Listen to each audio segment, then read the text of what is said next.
Yeah. And Culvert. Scrambled. He said, can you come back tonight? Good evening. I'd like to call the meeting to order. We got a few things to discuss tonight. So thank you all for coming, but sit down. For those of you in the audience, the emergency exits, you came down the stairway from the rear parking lot. In the event of another emergency, that doorway to my right, your left from the audience, would lead you up the stairs to the rear parking lot. If for some reason Gene Consiglio got stuck in that stairway, broke a heel or something, you could go down the hallway out the back over there, and that would put you in the parking lot there. Thank you. It's so nice to see you join us tonight. With that said, if we could rise for a pledge. I pledge allegiance to the flag of the United States of America and to the republic for which it stands, one nation, under God, indivisible, with liberty and justice for all.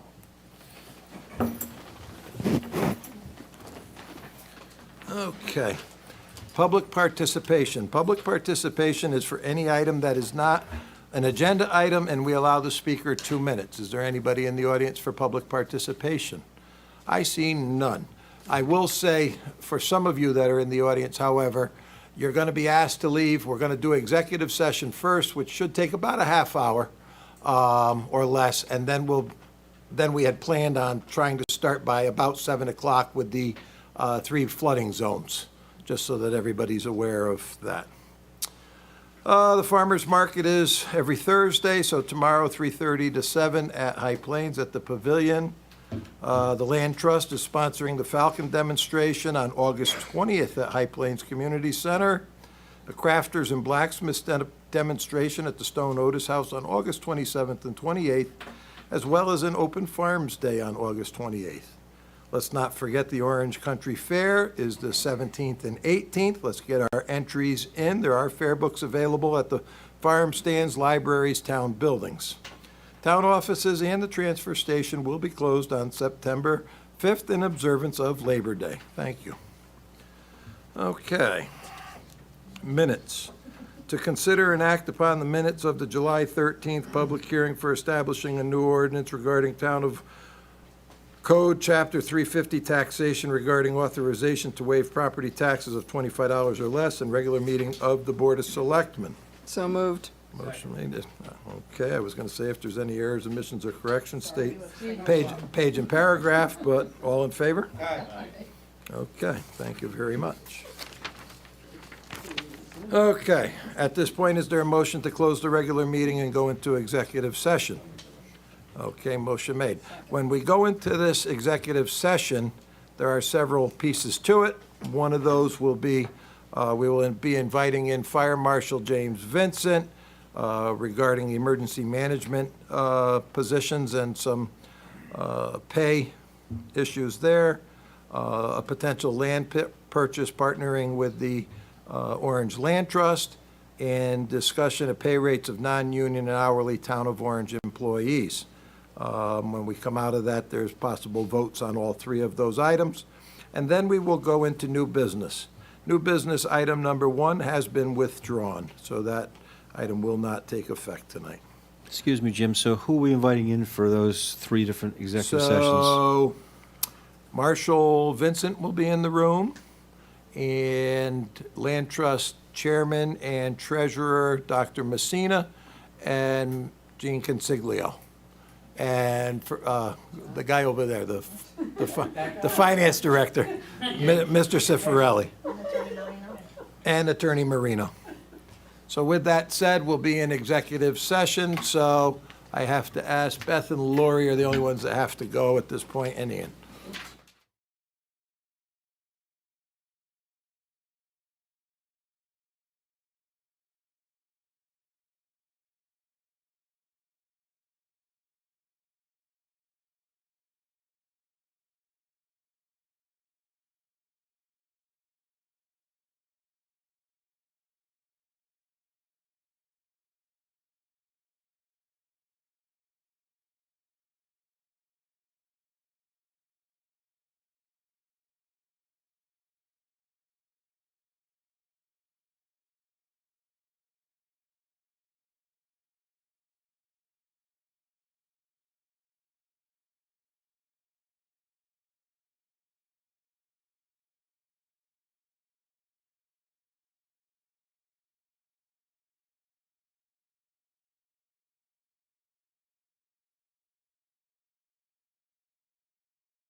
live now, thank you. Okay. Now we're back in from executive session. It is 7:20. We had discussion on 3 items while we were in that executive session. The first item was under the recommendation of the fire marshal regarding the emergency management director and the assistant management director. Is there a motion to be made on those? So moved. Okay, motion made to follow the recommendations of the marshal on those. Thank you. All in favor? Aye. Okay, the second was the discussion of a joint possible land purchase with the Orange Land Trust for a piece of property that they have pursued for quite a long time, going all the way back to Dr. Tucker. Is there a motion to approve this land purchase towards a joint venture with the Land Trust? All those in favor? Jim, before you go, do we have the name of the amount of this, approving an amount, or just approving the concept? Just approving the purchase, because it's under the 500,000, so. Good night, everyone. Okay. So, all those in favor? Aye. Discussion of pay rates for non-union hourly salary town employees with those changes that were made tonight with Finance Director Cifarelli. Is there a motion to be made on that one? Motion approved starting September 2nd. Okay, those will take effect on September 2nd payroll. All those in favor? Aye. Oppose? Abstain? Unanimous. Okay. Let's see, so item number 1 was removed from the agenda. Item, huh? We are out. We are out. To consider, the item 1 was removed. Item number 2, to consider and act on the approval of the bid recommendation for the gym floor replacement. Mr. Brenton, oh, he is here. Okay. When was it done last time, Joe Blake? Ed Lieberman was, that was Ed Lieberman thing. Yeah, And then Mitch? Joe just painted it.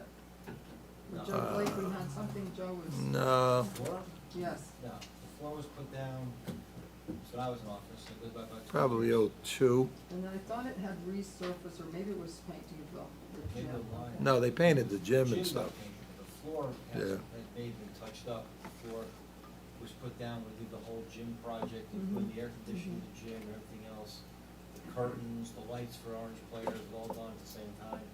Rolled out that floor, which looked great and was put down, but it hasn't worn very well. Hasn't held up, no. Maybe 2004 or so, does that sound right? Probably early 2, 2000s. I think 2. Okay. It was 1 or 2. Yeah, it was Mitch's beginnings. Yeah. Yeah, because it was before me. All right, so you have 1 bid recommendation here. Mr. Brinton went out to bid on this. Bob, is this the same type of floor that currently is there? It's a synthetic floor, but I'm not sure if it's exactly the same type. I'm not sure. This is a rubber pad, and then they pour a covered surface on it. What's out there may have rolled sheets. I think it was nothing. That- I don't that- think it doesn't have, I don't think it has a rubber pad underneath the one that we. It's all, it was sheets, that I remember, because It they was a one big roll of sheets. So it's synthetic. put rather it than in wood, but upside it's- down when they put it in. They had to I pull it had all heard back that, up. not sure if it's We did true. it twice. Yeah, Good They company. did it twice. I remember that. They were from Tennessee, the company. They were. And that did not go well. Well, these guys are from Texas, not sure if that's better or worse. Oh, boy. Do you know, like, thickness and holdup? I mean, I see this 7 millimeter Yeah, so mat the and the all. total floor is 9 millimeters, or about 1/3 of an inch. Do we know where for, like, tables and chairs and, like, for yesterday? Well, we didn't use it for voting yesterday, but usually it's voting or different town Yeah. events and stuff. Dancing, so the people that looked at it all thought, for the use we use, this type of floor is the best. Obviously, whether it's wood or synthetic, you don't want to have the bare metal on the bottom of chairs or tables scratch. But this stands up a little better to street shoes, things like that. For competitive athletics, basketball, wood is preferred. But that's not what we spec. Did you consider that by chance? I don't know. We looked into it afterward. It would be about 50% more for the type of For a sub. hardwood floor. For the type of subfloor we'd put in ours. Yeah. I guess all the money's in the subfloor for those, getting just the right balance of, Okay. Bob, what you just said, my concern, I'm sorry. yeah. My concern then becomes, yeah, it's gonna be great for playing basketball and everything else you do there sports-wise. We use that room for so many things, not just voting in November. We use it for town meetings where there's gonna be a lot of chairs and a lot of pressure on Events those and four stuff. chairs. I mean, the last thing we need is to have a floor that's gonna get indented with the bottom of a chair. Several companies that looked at it said, you know, the way you guys use it, it's a multi-purpose room. Right. Rather than just an athletic gym, and this type of floor is what they would recommend. If we're doing NCAA Division I basketball, wood floor with a certain type of subfloor would be recommended. Like Okay. Tracy. Yeah. Yeah. Okay. All right, any other Is questions? there a warranty? How long is it supposed to last? That's a good question. I don't know if we put that. Yeah, I don't, and I don't know the answer. Don't know the answer, okay. Huh. pending that answer, I would approve a contingent on that question. Yeah, Yeah. I just don't know what it would be, whether it's a year or. Yes. You got 25 years in a fence for Yeah. All right. So Bob, one last question. So we're scheduling it for mid-September, 2 weeks, takes you to the beginning of October, followed by 1 week curing period. Are there any, obviously, elections, November, but is there any other events that this is going to disrupt that may have been either planned for the gym or the facility that we should know about? I mean, I already talked to Parks and Rec, and they're just not gonna schedule stuff in Okay. there. And we'll keep them in the loop in terms of when they're actually working. If they're doing youth leagues, they'll just move them to a different gym for a couple of weeks. Okay, and the last question is the fact, just a question, this, I'm sure, is going to take some sort of adhesive to put down. Is it going to require evacuation of part of the building or all the building while it's being done based on? Not that I know of, Okay. yeah. Supposed to be ventilated while they're doing it. Okay, very good. Thank you. Could we have some information on the warranty and stuff, maybe, before we send them a check? Make it contingent. And approve it, subject to Okay. the review of the warranty. Yeah, All right. if there is a problem with that, we would email out to everybody and let them know and get a consensus opinion on that.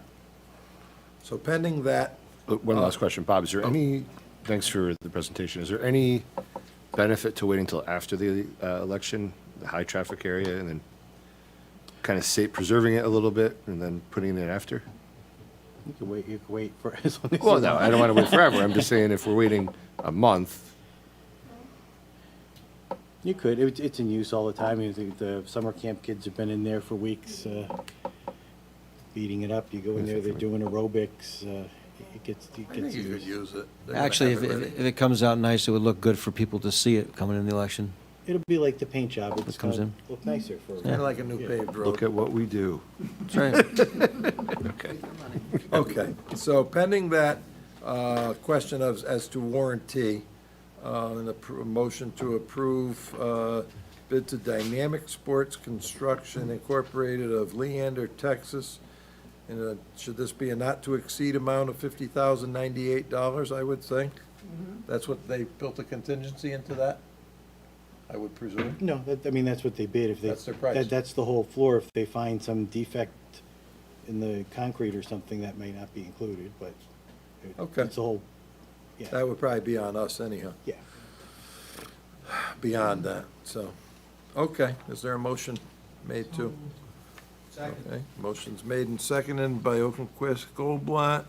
Any other questions or discussion? Seeing none, all those in favor? Aye. Okay, Thank you. unanimous.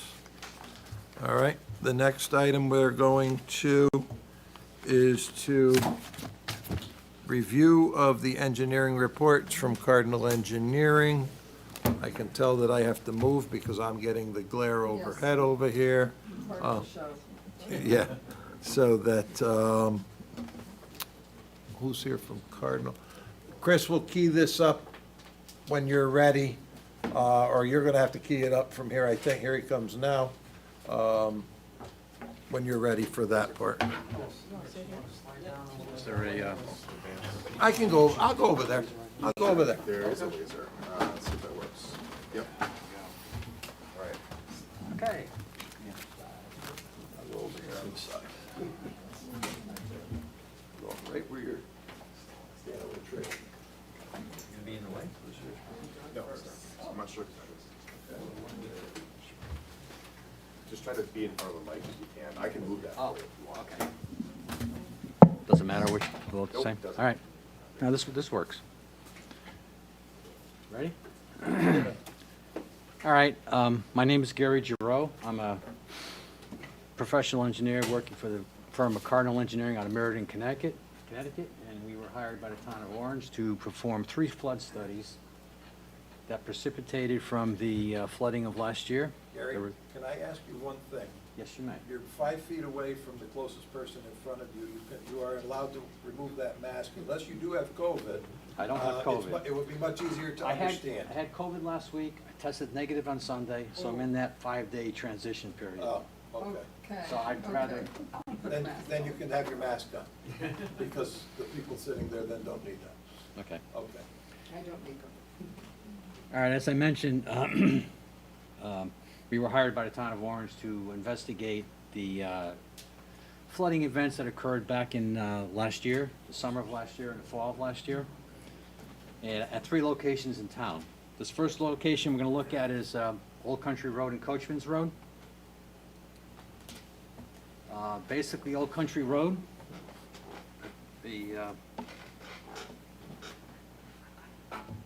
presently, there are 2 24-inch pipes under Old Country Road, which creates a lot of backwater because they are not adequate for the storms, any storm really.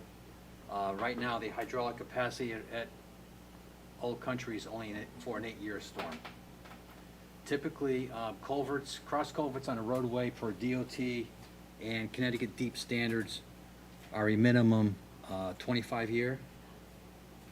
Typically it jumps up to 50-year for most locations, and for larger drainage areas over square mile, it goes to a 100-year storm. So under all scenarios here, the capacity at Old Coachman is only 8 years, so it's totally inadequate for that location. As you can see, you can hardly see the culverts themselves. They're underwater, so that just tells me that there's water backing up in the system, which really reduces the capacity of the culvert themselves. At Coachman's, you have 2 24-inch pipes. This pipe and this pipe are drainage pipes that come from catch basins within the road, so they don't really convey the water from the stream that passes under the road. But again, at this location, it's only a 5-year storm. Treat Lane, which is just down the road, it's a fairly new box culvert that was installed by the town. Is a 12x4 box, and it has a capacity for a 100-year storm. So you're going from a culvert system that can handle an 8-year storm, downstream 5-year, downstream 100-year. So you can see that as, and these are older systems compared to this one, so this is probably the size or the adequacy that you want at both of these locations. Just an overview map. Again, the properties in question, this is Old Country. This is where we had the 24-inch pipes. This house, this house, this house, and this house all got flooded in the storms from, okay, not showing up good? Okay. They all got flooded in the storms last summer and last September 1st. At Coachman's, this property, this one, and this one also got flooded. July 9th, Tropical Storm Elsa was a 25-year storm event. We had 4 inches of rain in a 6-hour storm. All these numbers were derived from the closest recording station, which is the National Weather Service at Sikorsky Airport. So we gathered a lot of information and tried to work backwards to determine, well, what frequency storm are we talking about? So the summer storm was was a 25-year event. The September 1st storm was a 100-year storm.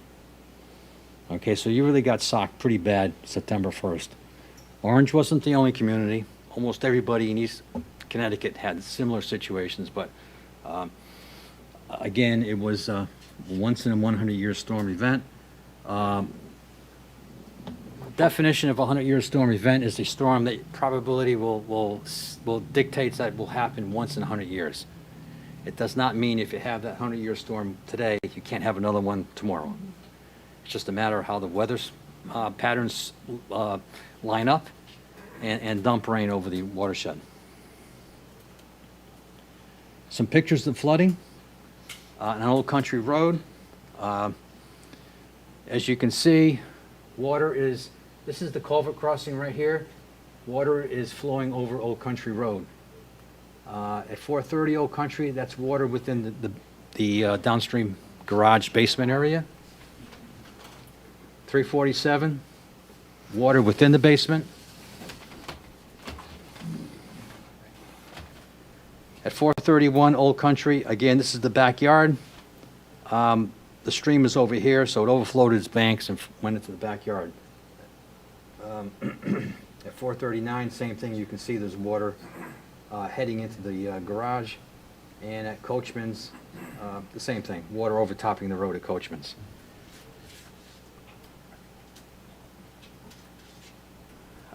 Most situations, houses were flooded by water coming into the house through their garage floors. Most of these houses have garages in the basement, and the water came up high enough that it flooded out their garage and actually went into their basement areas of the homes. For a tropical storm, Old Country home, for the July storm, on average, in Old Country, there's 4 houses. They got it between 6 and 24 inches of water in their basement. On Coachman's, 1 house had 12 inches of water. For a tropical storm, the September tropical storm, whichever name that was, Old Country, as you can see, the numbers, that went from a 25-year to 100 years. You can see how the numbers jumped up quite a bit. 24 to 36 inches, 12 inches to 36 inches. A lot of water in the basement. To solve the problem, our recommendation is to replace the culverts at Old Country and Coachman's.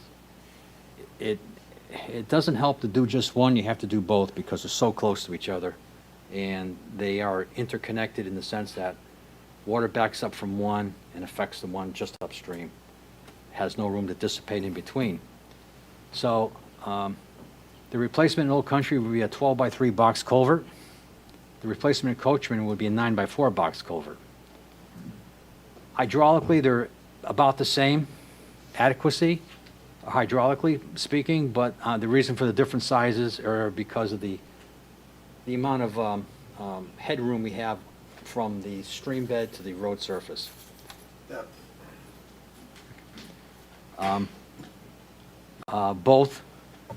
Putting in both culverts would alleviate the 100-year storm, which would solve the problems at that location. The number is $614 and $650,000.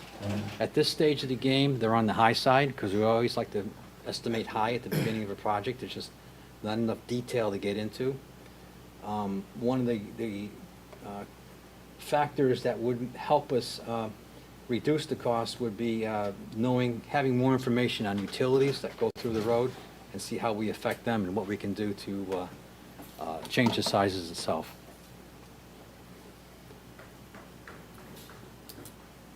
Okay.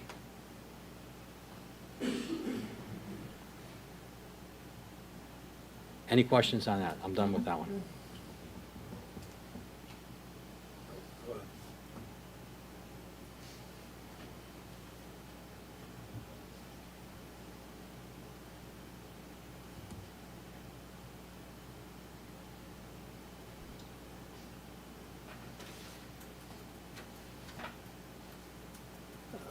Let's see.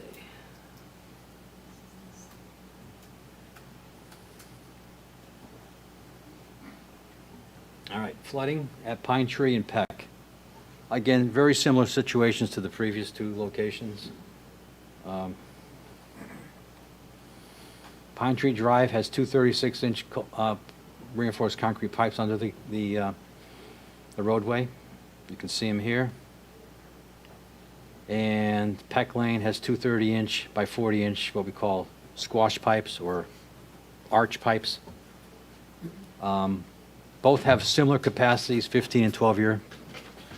Better than Coachman's in Old Country, but still at subpar for the area and the amount of water that it takes from the drainage area.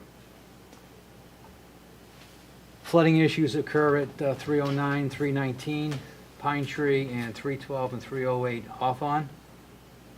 And again, there's no issues with flooding here, but the flooding from Peck Lane backs up into this system here, which creates a bigger problem at Pine Tree. That's why you have to look at both at the same time. This is a short distance with a lot of wooded side banks for the brook, which inhibit flow. Again, same storm, didn't change from one location to the other. Some pictures here. Hawthorne, this is, again, pine trees up here. Garage driveways comes down and the garage is right here, so you can see the flooding within the garage itself. This is the backyard at Hawthorne. These are all, no, this is another Hawthorne. And at 309 Pine Tree, again, same thing. Because all these houses have basement garages, or obviously the garage doors is not waterproof. They'll stop rain from coming in, but it won't stop water building up against the side of the garage door. It'll just flow right in. As far as the both locations here, it's a little different. Every location is different, but typically for the July storm, you have 12, 2, 13, and 4 inches, but as you can see, because of the larger storm in September, 9, 33, and 20.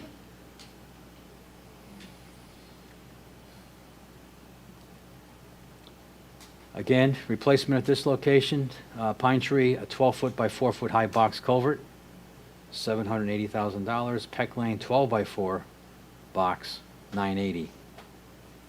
Again, the same situation as Coachman and Old Country, without having all the utilities and taking into account. These numbers will vary. We're on the high side at this point in time, but as one would get into the final design documents for a replacement structure, you're able to hone these numbers down to a much manageable number. But even with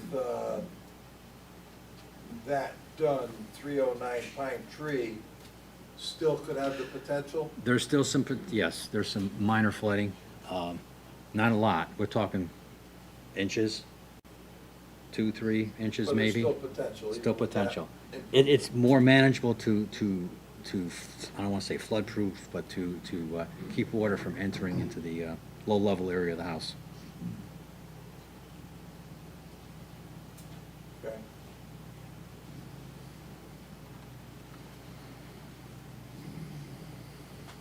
Excuse me, Gary, before you go on, can I ask a question? Yes. Can you go back to the map? You showed the overhead map? Yep.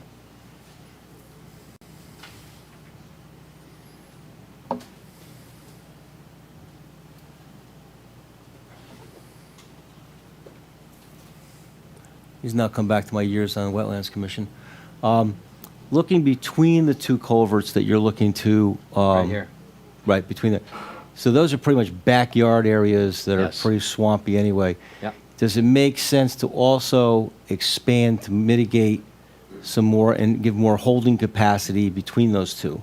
Does We that, would- does we that would help ta- the situation? At this all 3 locations, yes, we would not only replace these culverts, here and here, we take a look at what's happening in between here. There may be some mitigation with regards to making some improvements within the channel itself, which would help quite a bit too. And in reality, we did not look at that in this analysis. If we put this culvert in as we propose, made some improvements here, we may be able to downsize this culvert. Because water from this culvert backs up through this area, and right now, like, as you mentioned, it's overgrown. The existing channel embankments are not really hydraulically streamlined.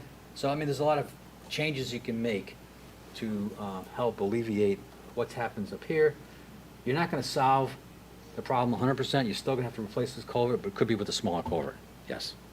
And the Coachman and the Old Country would be the same thing. Okay. They're all fairly flat, grade-wise, and with the, you know, the vegetation coming in right down to the water's edge, it just creates a lot of water, a lot of issues with hydraulic capacity. So on that one, there to further what Mitch just asked, so it is a lot of treed and brushed along there, so you would recommend removing a lot of that to I'd open be it up? hesitant to really remove a lot, because it is a water course and wetland area. You want to try to manage it to the best you can, open it somewhat. I mean, there is a footbridge right here, okay? That's not in our analysis, but the footbridge does create a hydraulic issue there. Take it out, maybe improve it. Leave it in, you have to accommodate what it causes.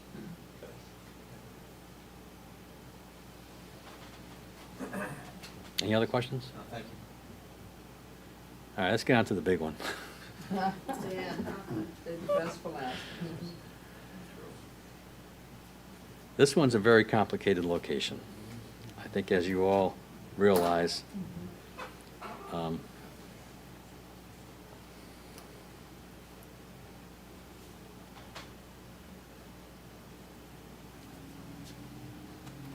Derby Milford neighborhood, which includes Glenbrook, Brookside, upstream of Derby Milford. Again, the culverts in question, this is the Derby Milford Road, the culvert. Presently, this culvert, which is on a major, I want to say major collector. It's a lot of traffic. There's not any real issue here at this culvert, hydraulically, presently. However, it's not a problem now because of this culvert right here, which is the old railroad embankment culvert.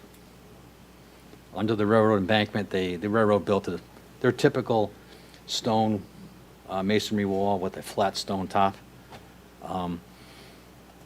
Back in the days when they built it, whenever it was built, obviously they didn't have the rainfall or the analysis that we do now, or the rainfall that we have now. Rainfall has increased quite a bit over the years. But they also did not have to worry about, when they built this, there was no development upstream. So whatever flooded because of this, it just flooded. I mean, the railroad didn't care at the time. So obviously, as time went by, everything upstream, Glenbrook, Brookside, and further up, was developed, as most towns develop, with housing, residential housing, and that's where the bigger issue is. Also, what also contributes here is, again, the rainfall and the hydraulics at this location, when they put it in, they did not consider. As you develop, as you all know, development increases flow, runoff. So now it's totally developed upstream, so there's a lot of runoff because of that. And when these houses went in, correct me if I'm wrong, Bob, but you did not have the controls or the wherewithal to guide developers and/or prevent developers from doing what they normally today. You go through and there's retention basins, or there's special structures that go in to help alleviate downstream flooding. On this project, there are several houses in question. I got 833 Brookside, 827 Glenbrook, 829 Glenbrook, 840 Glenbrook, and 837 Glenbrook.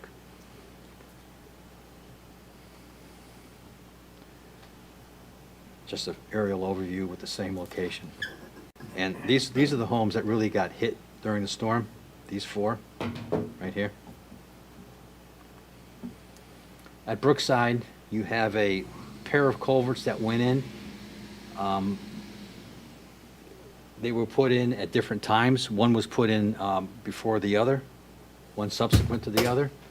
So obviously, the town recognized there was an issue with flooding, so they added a second culvert. Whether it alleviated the issue at the time or not, we know it's not adequate now. That's the railroad culvert, as I mentioned. It's a old stone masonry abutments with some flat stones put across the top. This is the Derby Milford culvert. Same storm, hasn't really changed for the town of Orange. I mean, there are pockets, and as you all know, as thunderstorms come through, especially the past couple of days, they've been coming through with, and they can be very isolated, very heavy downpours. So, again, all this weather information came from Bridgeport, Sikorsky Airport. But I'm sure with Weather Underground, there's a lot of private weather stations out there that we also look at, and you can really isolate pockets of severe weather. We haven't gone into that yet. We just went to the latest source that's easily available, and we know it's a reputable source. Again, some pictures of flooding. 833 Brookside. This is indication of the level of the water. It got up to the first step. No, I'm sorry. Higher? It could have been higher. I'm just looking at. Excuse me, it was way higher because her car was taken from it. Okay. No argument. I mean, No, I'm just showing. I know this is a deposition from the floodwaters. It's on the first step. It could have been on this step too. I don't know. Again, 833 Brookside. You can see the line along the shed. That's how high the water got up on the shed. 840 Glenbrook. You can see the line in the garage door. 837 Glenbrook. You can also see lines here. Again, this is all after the fact evidence of flooding that occurred. Some pictures. The problem with the September storm, it was in the middle of the night, like late at night. So people really didn't have a chance to really document as easily as the July storm, because that was a daytime storm. So a lot of the numbers or the information that we gathered was to the best of the ability. We interviewed, talked to all the residents, and tried to get as much information as we could to find out how high it went up on their property. So again, this is a compilation of all that information.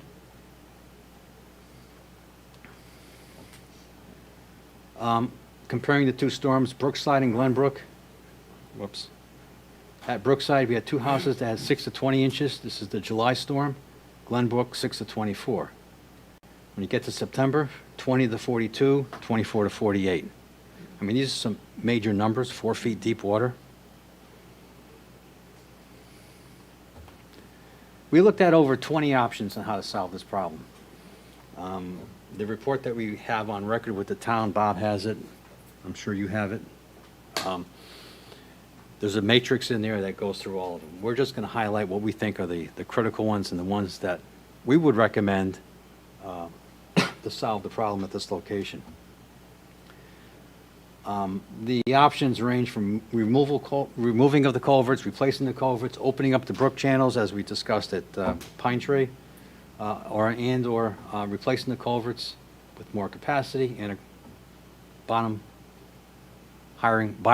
homes, properties. This is key. Without the railroad embankment being fixed, you're not going to solve the real problem there, other than buying the homes. You can leave it as is and buy the homes, but you're not going to solve you're still going to have flooding, even by buying the homes. You can have flooding of Brookside and Glenbrook. That railroad embankment culvert is really the culprit causing 95% of the problem.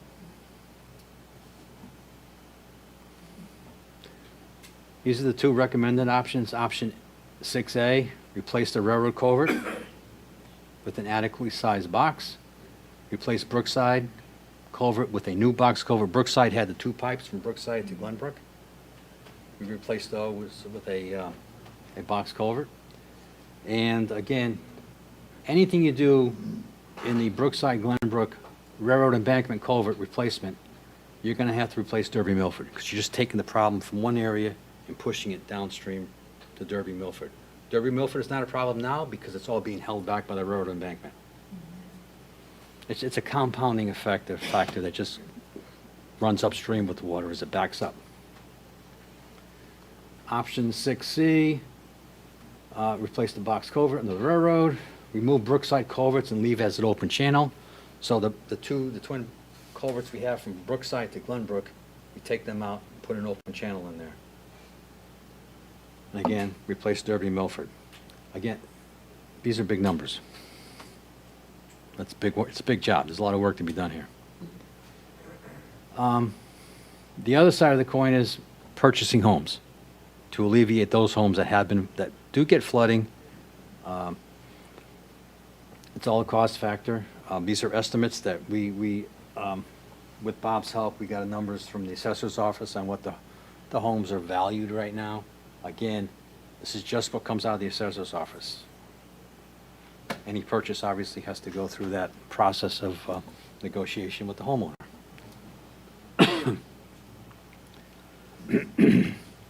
So purchasing 2 homes at $675 or purchasing 4 homes at $1.32.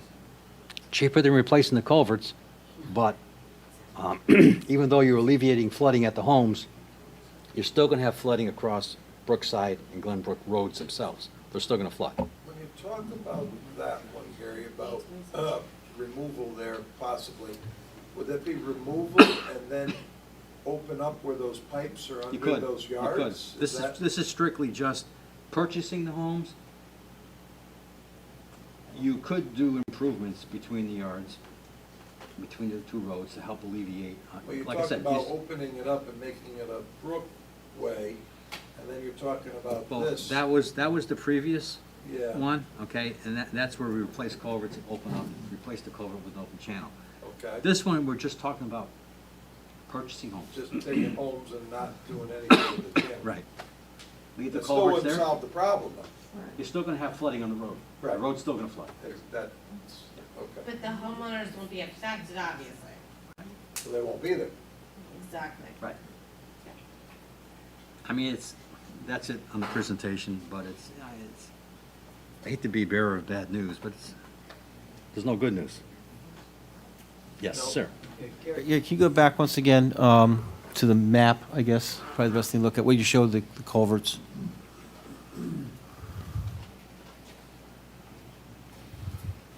Right there. So, basically in the middle is where you got the railroad culvert. So I Right have here. two questions. Your proposals were to do what with that particular culvert? Replace this small box, stone box, with a adequately sized concrete box culvert. Okay. And that right now flows how close to a home? My question is does it make any sense to remove the culvert altogether, because it's not crossing a road? Driveway over. The driveway over it? There's a Oh, driveway okay. over here. Okay. That answers the question. Okay. I mean, that's I mean- part of the matrix that we put together, that's in there, removing the embankment. Removing it totally. altogether and Yeah. just let, If you open that up and put a box culvert there, yeah. do you then just restore the driveway on top of it as part of that? You could open it up. Right, I didn't realize it was a driveway. I was thinking that was just open land, just like we were looking at Pine Tree and Yeah. Thank you. Pack, just let it open up and not try to replace it, just let it open up into a larger area basin and let it, go into a basin. Downhill there. Of course it's gonna flow downhill, but the cost of the cost of those culverts are enormous, so, that's all. Yeah. Okay, thank you. I just have a quick question. So, as you stand here today, the issue that you see is the existing culverts are not sufficient Right. to address really any water problem that happens or any significant rainfall. And in your opinion, they need to be addressed, otherwise this is going to continue in perpetuity. Yeah, it's But gonna get worse. Okay, but having said that, this is not 100% fix of anything, because based upon what you're telling us, there's still areas of concern. I mean, water is water. It can find its way to anybody's home. But even if we replace these culverts, there's still going to be existing issues. Is that my understanding? No. Okay. No, if you replace the culverts, if you take our recommendation, 6A, that should solve all the problems. 6C should solve all the problems. These two options of buying homes will not, because all you're going to do is alleviate the problem at those specific homes.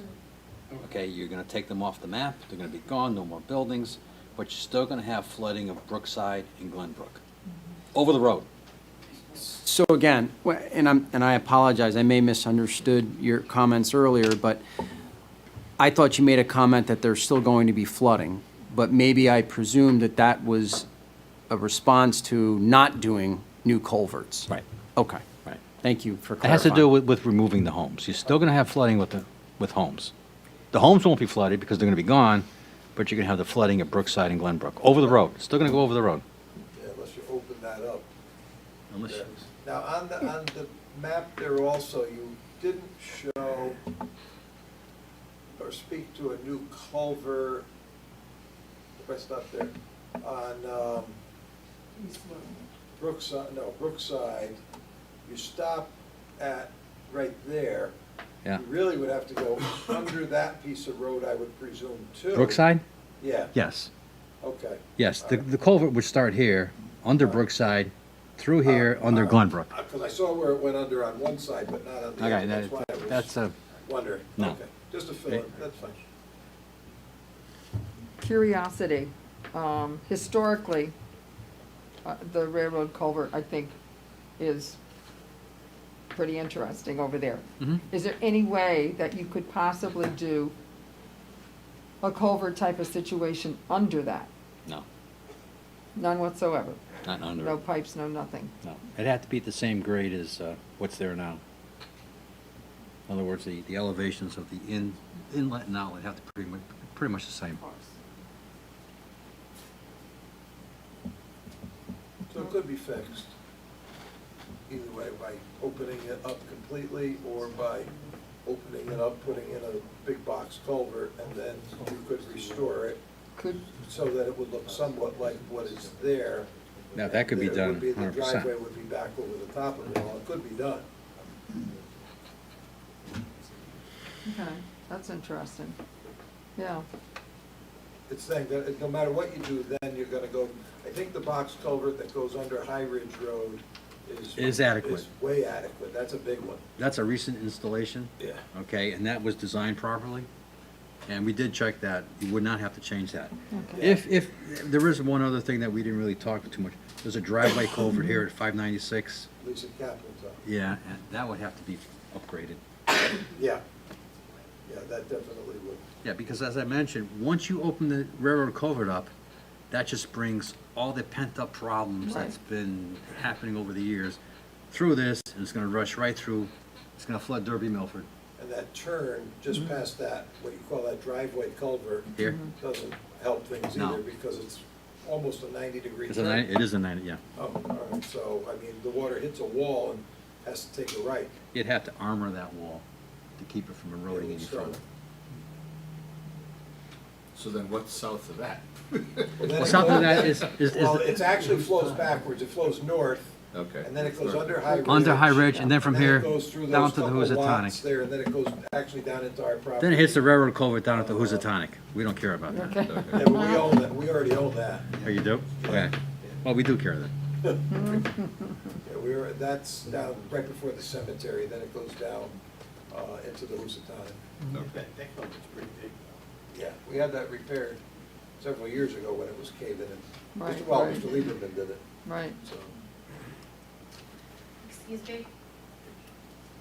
Question. Word. Hi.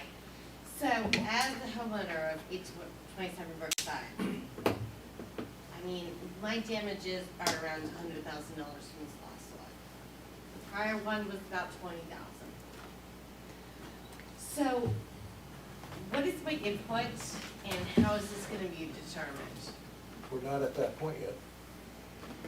He's just presenting to us the options. Is he presenting to you? He's presenting to the Board of Selectmen, yes. Okay, and then the Board of Selectmen will vote? There's gonna be more decision than just this before they take any sort of votes, yeah. I'm just asking. No, I because know, I'm just It's explaining. been very, very tough for me. I went almost the whole winter with no heat, Well, that's unfortunate, I'm sorry to hear that. with a 2-year-old, so yes, thank you.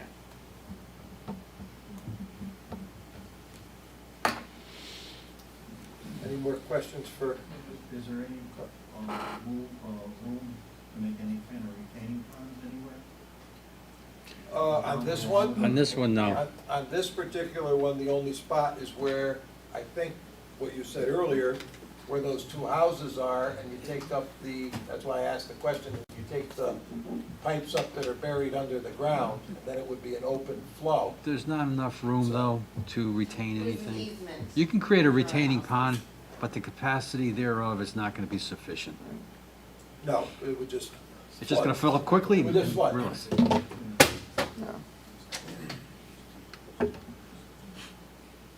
Now, at Pine and Peck, the town owns property to the north. Park to the north, I believe. Yeah, park is. I mean, Yeah, part of the analysis, you could create a retaining structure up there to help downsize what we're proposing at Pine and Peck. right, that's in Wolf Park. Right. But, I mean, you're taking valuable space away. No, but the spot that, we were gonna put a roadway in over there, and there were, I forget now if it was 3 or 5 wetland areas, so the Army Corps of Engineers deemed the road crossing, prohibitively. I think we're gonna have to build either 3 or 5 bridges, so that didn't work out. So we do have, but there's land above there that's ground that could be, That's detention where you basin. could put it. Yeah. You may get enough capacity to help Hold them slow. reduce the flow.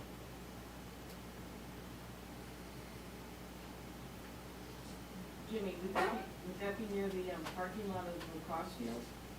It's actually, that's the best way to describe it, but it would be in further, probably, I'm not an engineer, I'm gonna say in further and towards your house, kind of up on the hill and back there, over that way.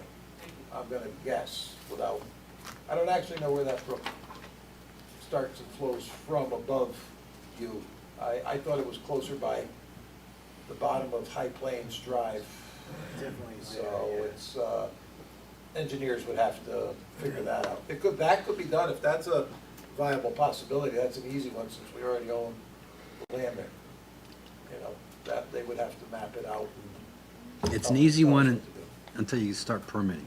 Then it may not be I as already easy. know, Army I've Corps of met with those Engineers, Jim. people. It could be no, I know. not as easy.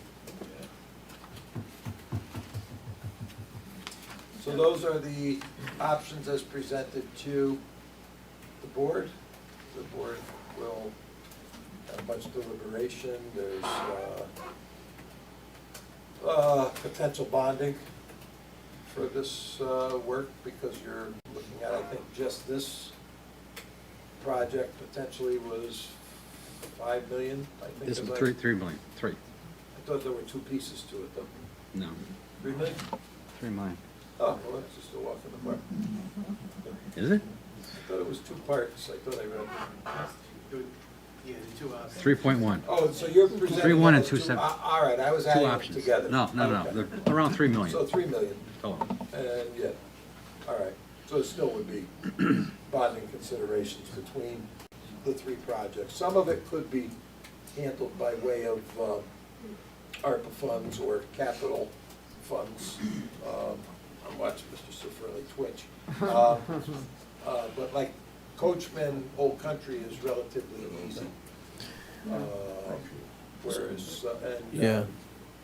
even Pine Tree, you know, with that potential opportunity Right. to do that besides, you would still have to do the culvert and to clean out that piece of brook Right. that runs along Peck Lane behind those Hawthorne Lane Yep. houses.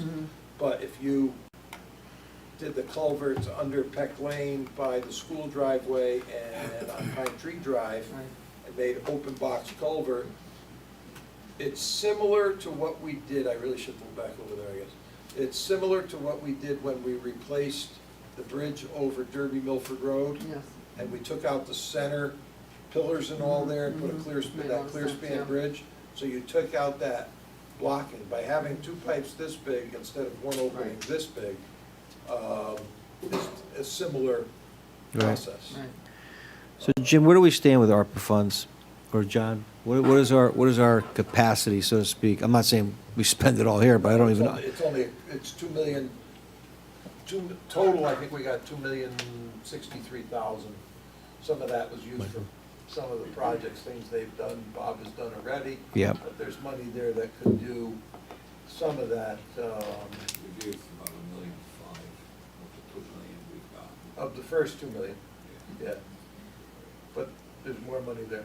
Hold on, There's more, so is there more money coming, or is there more? Get another $2 million. yeah. There's also state funding available through DOT, through the local bridge program. Now, the next round of potential applications to be submitted will be next year, like probably springtime next year. Is that for, They'll pay 50%. but aren't those for bridges that have been deemed in certain They categories? have to be deemed structurally deficient, and/or in your case, we can get them to be structurally deficient. We can get the rating low enough. Right, but are culverts, More importantly, hydraulically inadequate. I'm sorry, Gary, are culverts considered bridges for that? They are. Anything, if you have to measure out of the culverts. Okay. If it's 6 feet or more and under 20 feet, it's deemed a local bridge. It's the same program that we did the Derby. Well, I said Derby Milford, but that was an obvious bridge. I didn't realize that a Yeah. culvert would be No, considered a a bridge. culvert is eligible. Okay, that's good to know. Don't worry, I'm not worried about code. I'm too rotten to get it. So is there a 1, 2, 3 type of thing, as far as like one's getting priority? Not at this moment, until you know All right. your funding sources more, I would say. There's multiple funding sources, so you can look at it from several possibilities. What you could do with your own town capacity, with some monies that are appropriate use for some of that. You could look at bonding for the biggest project on there, because no matter if you had all the money, Right. you don't have enough money to do that 3.11 million, I think it was. 3 million. So that would be a bonded project, or if there was state or federal money in one of whatever acronyms they choose. They got many of them. So I mean, that would be an option for that. But the 3 million plus, you don't have. Right. You do have some money that could cover some of the first two Right. are lesser. But the third one is going to require some more financial processing, some grant processing, potential bond processing, agreements. There's a couple things involved there with the last one that affect the two houses on Brookside, Glenbrook, Mrs. Laverme and the other lady sitting there. So that's something that was proposed. It also affects the Winkles property, and I can't think of his name, but it used to be Hoffman's house and that other house where Right. the water goes through Yeah. there. So that has to be, considered and dealt with. I mean, as far as that, I don't think they're gonna say a complete yes or a complete no until all the answers are Right. figured out. Right. I think that is something that still is to be determined. I would say that,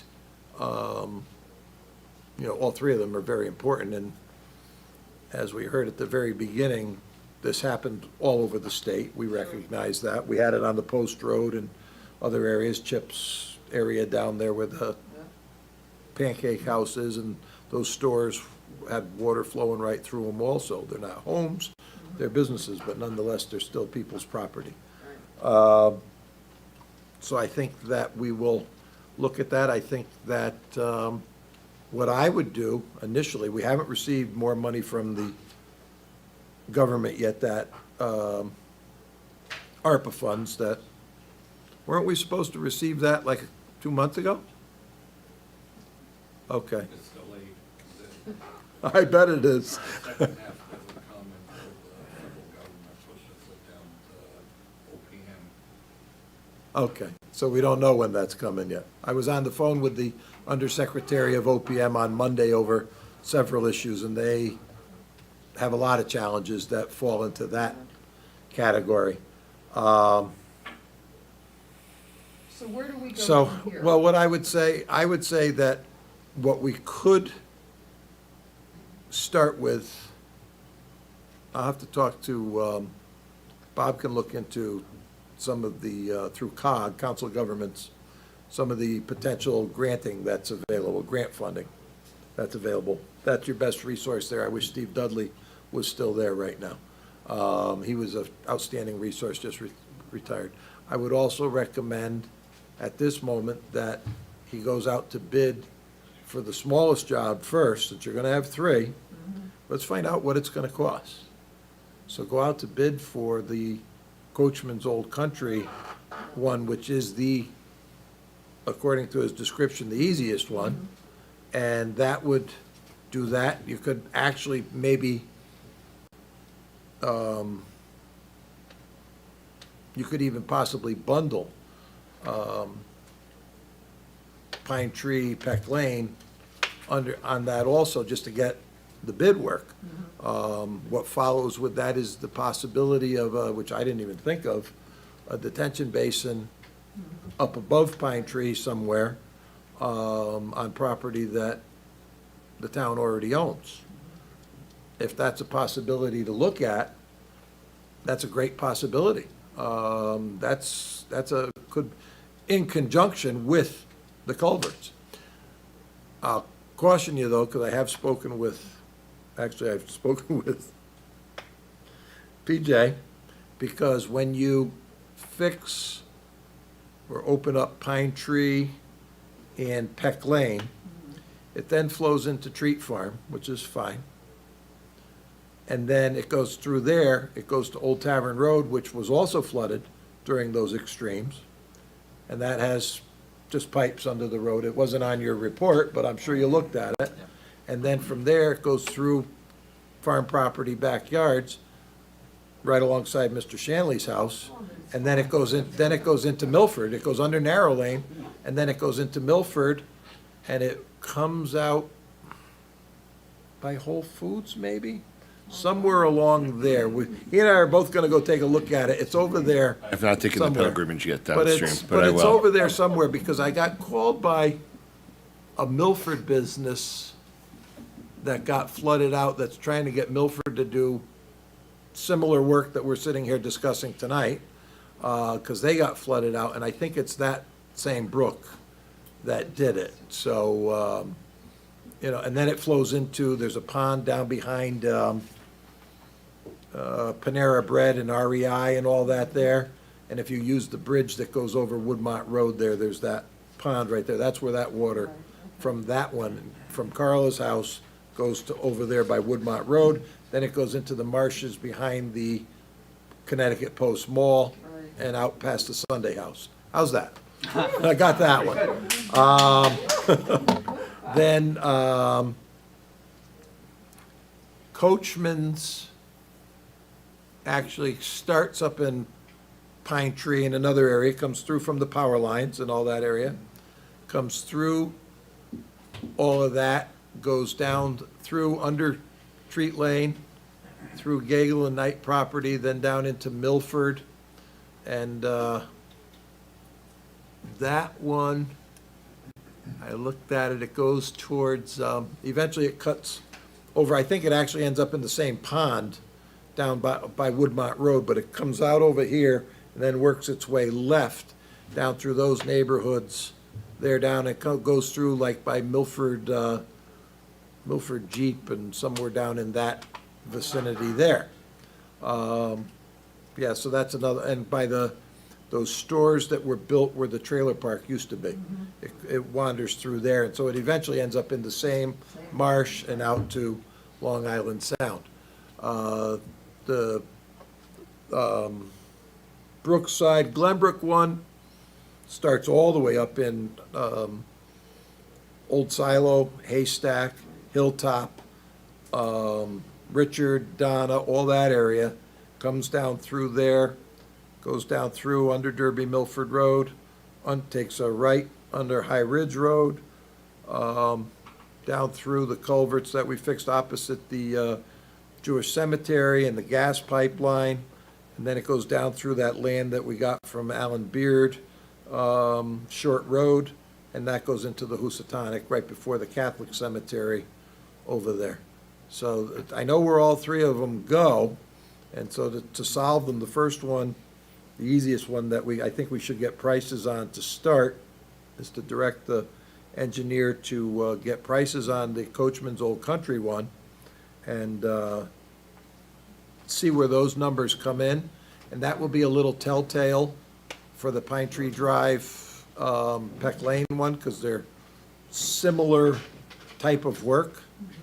And then the third one, the biggest one, is going to require some discussions and negotiations and all with property owners and the desires of both the property owners and the town to come to a point where everybody survives, I guess is the best way I can describe that at this time. Does that sound fair to Mrs. Laverme? And I don't know your name, I'm sorry. I know which house it is, but Ashley.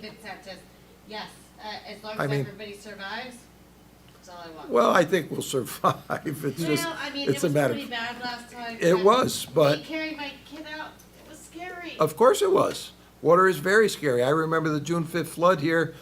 I don't even know if you were born yet when I was in the fire department. And I remember when it washed out the bridge on Grass Hill Road, a man died in his car in that when he went downstream. So I was in the fire department, so it's water. terrifying. Water is no fun. And I mean, And if you it's see just those, The current is scary, and when you're carrying your baby out, it's terrifying. it's terrifying. So I And just want me and my son to be safe. I understand that. And I All think, I want. I think this entire board understands that and heard the report. I Yeah, mean, it's thank similar you. to those poor people down south right now that you've been seeing on the news. Everybody seems to get their turn, unfortunately, and it's terrible, but it's their turn right now. And to see those, Terrifying.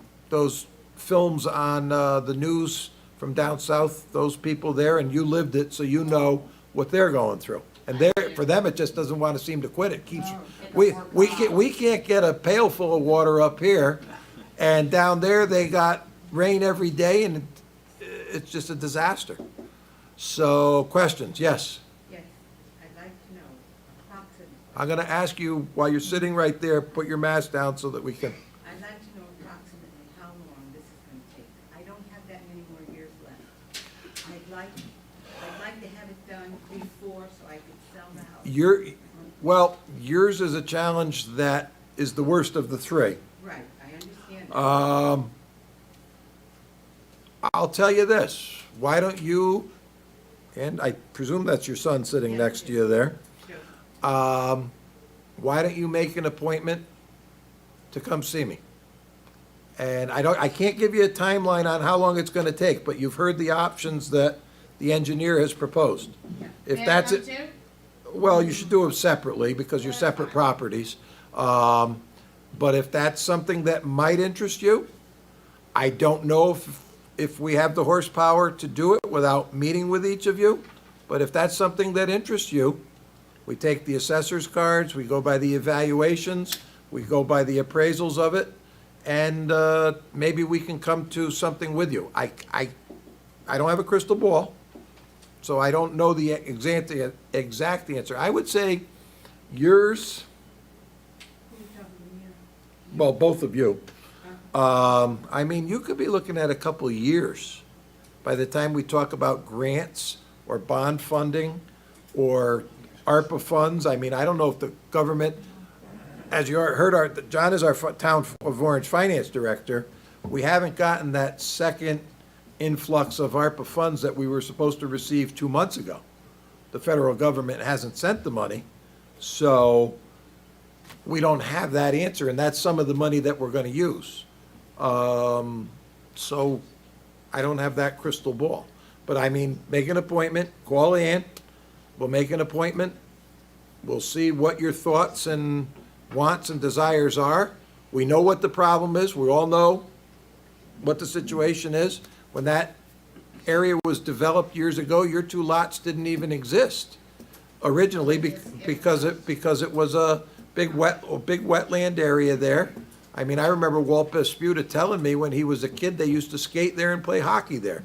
And then, I know, and, rules have changed and developers used to fill in some of these areas, these wetland areas with, material of whatever type, and boom, there's another house. That's why your 2 houses don't have basements under them, because they knew they were building on a wetland area, so there's no basements under them. They knew that when they did it. I knew the McGoverns who lived in your house, Ashley, years ago. When I was a kid, they were friends of my parents. And, I remember then when there were issues. So, we can see if we can come to some sort of something that I can bring back to this board. I mean, there is that possibility. We did vote to buy a piece of open space land tonight, so we're not opposed to acquisitions and stuff if we can come to terms. I just don't wanna go through this again, so I understand appreciate it that. very much, and then go through no heat, no air conditioning, because everything was, Yeah, everything was destroyed. Everything's destroyed. Yeah, you So have I no, appreciate it very much, Jim. I have to go, I have a sitter. oh, goodbye. They're very expensive too. Oh, you have no idea what they cost now. Well, I never had to pay for them then either. So that's what this board is gonna do. I think the direction is for Mr. Britton to start with the Coachman's Old Country, as was identified as the easiest one. The next one it'll give us a feel for what the cost is gonna be for Pine Tree, Hawthorne, Peck Lane neighborhood over there, which is you two that are sitting next. You did also understand that there may have to be some brush and tree cleanup and removal in your backyard, Sherry, you know that? You could take the bridge too. I'm fine with that. That's the bridge, if it's a problem. Out. I'm gone. I don't need it. Okay, yes, Carla? Jimmy, talking with Inland Wetland Jack and about dredging the brook in my property, I can't find anybody that would be willing to do that. So if the town comes in. It might end up being part of a process of a restoration I think the engineer would tell you that would probably be part of the process, would be clearing it back a ways so that there was, same as on her side. So that your side's a little more maintained. Unfortunately, you over-maintained it and bermed it up on the left side there, which we've discussed. But I think it looks beautiful, that's fine. But I think it would be along the similar lines as what he had said earlier, that some stuff has to be done and cleaned out and opened up. I mean, I'm not an engineer, so we would rely on them. I've tried to get Jay. A lot of guys won't touch that stuff because monkeying around with the wetlands becomes as was also said, have fun dealing with those people trying to get the permitting. I've dealt with the Army Corps of Engineers, so hence there's no road next to your house, no driveway. I can't say I'm. I know. But, so that's what we have to offer for tonight. Mitchell, your hand is up. I got a couple questions for Go ahead. Gary. And so, getting back to, Jim, what you want to start with, if I'm not mistaken, though, Old Country and Coachman's is not the least expensive, because you're saying it's actually 2 pieces we have to add together. Right. Right. So that one's about, my calculation real quick is about 1.3 million. And the least expensive, or the recommended for Pine Tree, is about 0.8 million. Sound about right? 1 point, There's more than that? I have to look it up. It should be about the same price, isn't it? Pine Tree was 780. 781, 781? Okay, I'm looking at option 4, which was in your report. I'm not sure, I didn't follow the report, I was watching your, is that still the recommendation? yes. Okay. So if you put all three together, we're looking at a total of about 5.2 million based on recommendations. But Jim, based on what you were just talking about potentially acquiring houses, Gary, you said that even if we acquire houses, if we don't address It doesn't solve the problem. right, we don't solve the problem. We solve the problem for those people because they're not there anymore. Right. We don't solve the problem, You're which still is an going to have overall a flooding flooding problem problem. like Glenbrook and Right. Brookside. So without dealing with the railroad bridge, we don't That's a solve the requi- problem. That's going to be a required according Okay. to this. All right, So that's going to require some other negotiations. true. But the two houses that were just discussed on Brookside, they would have to be acquired for that, for one of those options. To remove the pipes and all, If they're not gonna put the pipe, if you're gonna get rid of the pipes that run from Brookside to Glenbrook, leaving it open flow. Open channel, yeah. they put the pipes in so they could have houses and Right. wells and septic systems. If you put a huge, Open flow. yeah, and you have to buy the houses and not tear them down and not replace them. Right, Either but that wasn't one of the, that wasn't going back to the recommendations. That was not one of the recommendations, am I correct? The It recommendation? was a possibility, but it still would not solve the problem. Right. There's one thing there Right. that's a plug in the pipe. I mean, it sounds like to solve the problem, if you will, was to solve the problem best, because there's really no solving here.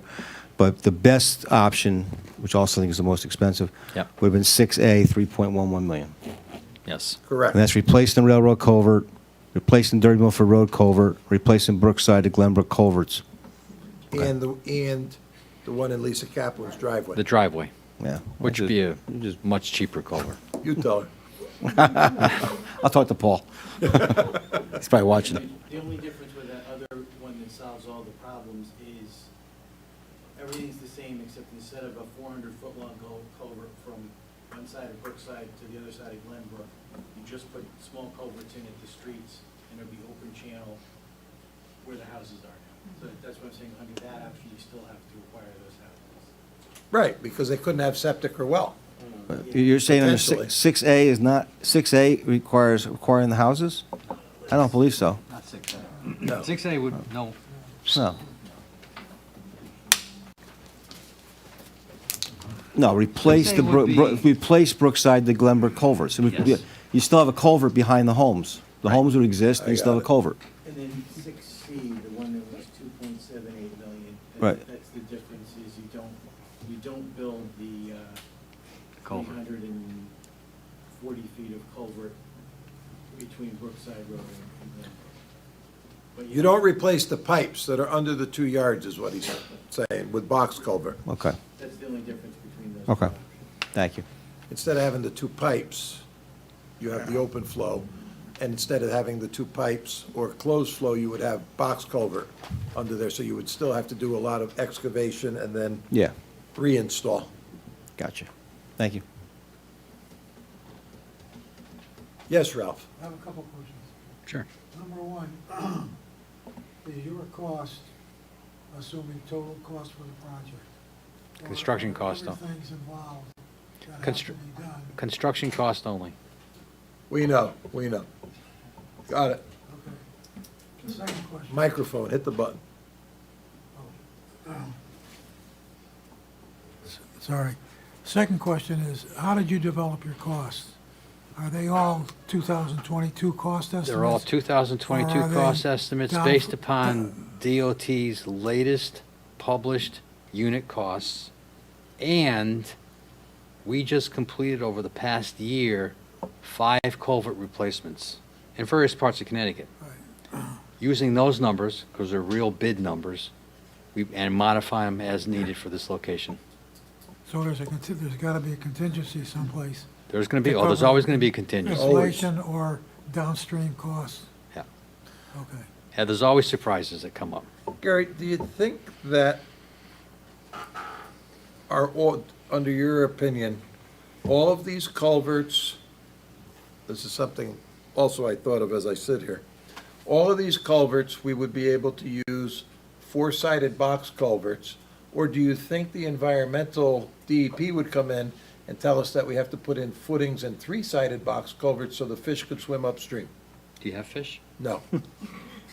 We'd have to deal with deep on that.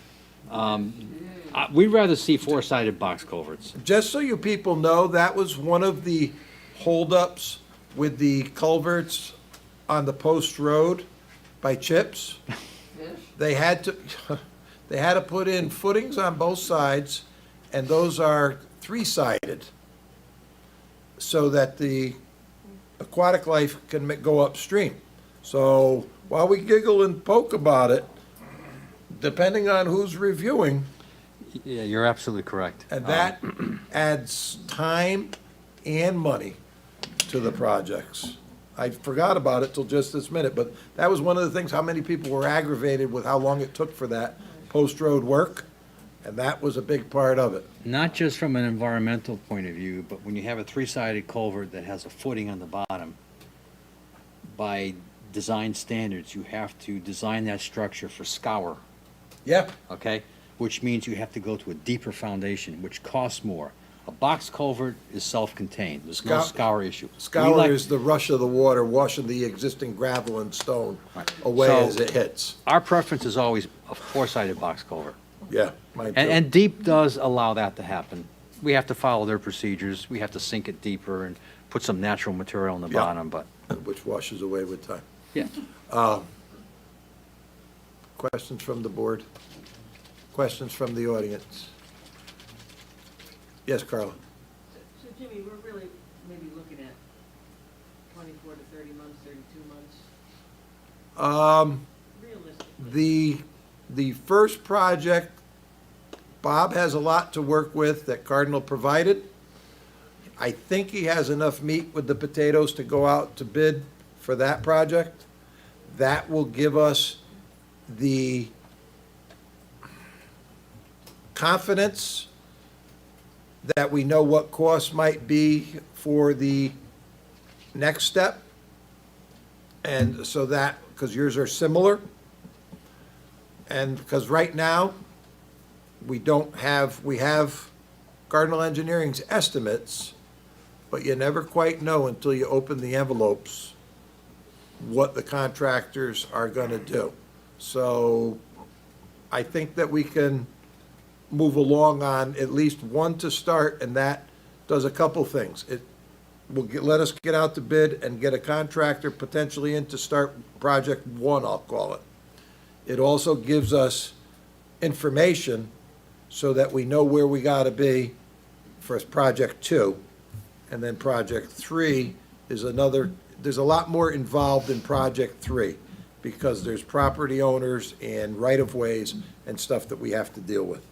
Yours and theirs are not, Coachman's and Pine Tree are not the same as Brookside, Glenbrook. And they are all, just so you know, they are all equally important to this board. It's just a matter of we have to take one step at a time to put it in place, which is the frustration of it. I mean, if I had a bucket full of money and could do them all at once, it's the easiest thing in the world, because you can bid it out, get them done. I know Bob Britton's around town somewhere looking at work at 3 different projects. It would be wonderful, but we don't have a bucket. We need to find ways to fill that bucket. Other questions? Yes, So, you're saying you're gonna do number one, project number we're one. gonna go out to bid for number one. So that takes 2 years. You're gonna do. No, it won't, no, it won't. No, I'm hoping that if he can get this out to bid, within 60 days and a start date within 30 days after that, that number one would be within, I'll say fall to late fall, early winter. If we have to put asphalt down, I hate having asphalt put down on any road in this town really after October 1st. It can be done, but once the roads start to get cold, the asphalt doesn't roll out the same. So you know, we put down, a lot of our asphalt we put down is put down in 3 pieces, but your finished coat is 2 inches, usually compressed to 1.5 inches. If it's cold, you don't get that compression, you don't get the wear on it. So that's what I'm hoping, and that will give us a gauge for what we're talking with money for those 2 jobs. Your job has more involvement because of property issues, property owners, and rights of way. Sylvester Salcido's an attorney, he's sitting right there nodding in agreement with me, so even he does. But that's what I'm telling you. Your project is a couple years out. The whole thing comes down to the fact that you have to make the decision which project you're going to accept. Isn't that right? Well, we're gonna start with project 1. In other words, you're gonna do We don't have enough money right now to do your neighborhood. And we don't have all the figures that we would need. We need to talk, I have to talk with you, I have to talk with Ashley, I have to talk with the Winkle family. There's probably, we're gonna have to talk with the Kaplans. There's more direct impact in your project than there is in the other 2. You already heard the lady behind you say, you gotta take the bridge out, take the brush out, take it out. That's an easy fix because her house is over there. Yours, the house is right in the brook. Okay, I misspoke. Okay. No, that's all right. The option, you have to determine first which option you're gonna accept to proceed, correct? So the board has to make that decision before anything is done. Mr. Britton's going out to bid, then he brings the bid to us, which is the 2nd Wednesday of every month. He's gonna go out to bid for Coachman Old Country. Okay, That will give us an idea of cost for also Peck Lane, Pine Tree. Yours, we can't do that because of the property ownership things. There's direct impacts with yours. They have direct impacts too, but yours has direct impacts right through your house, basically, and your shed, right through Ashley's house and her property, right through Winkle's property. We're gonna take out a driveway that's gonna have to be replaced and open up a culvert. Right through the Kaplan's driveway, the culvert they built their driveway is built over a culvert. So that's direct property impacts. So all those people, there has to be contracts and agreements as what's gonna happen. The other 2 isn't the same. Yeah, that, right. Right, but so in the meantime, and negotiations with the property owners. Yes. So that's all I can offer you. And I understand, because I know that you're upset about this and you're frustrated with it, and something has to be done. But you've also heard the engineer state, and Mitch has asked, and John has asked questions on this, that without doing certain parts of your neighborhood project, it's like doing nothing. So there's negotiations and agreements that have to be worked out in order to do that. And that requires lawyers. You know how lawyers work? I have a few here. So that's, I'm making light of it, but it's not light. It's very serious. But, you know, everybody has to be in agreement before shovel 1 can go in the ground in your neighborhood.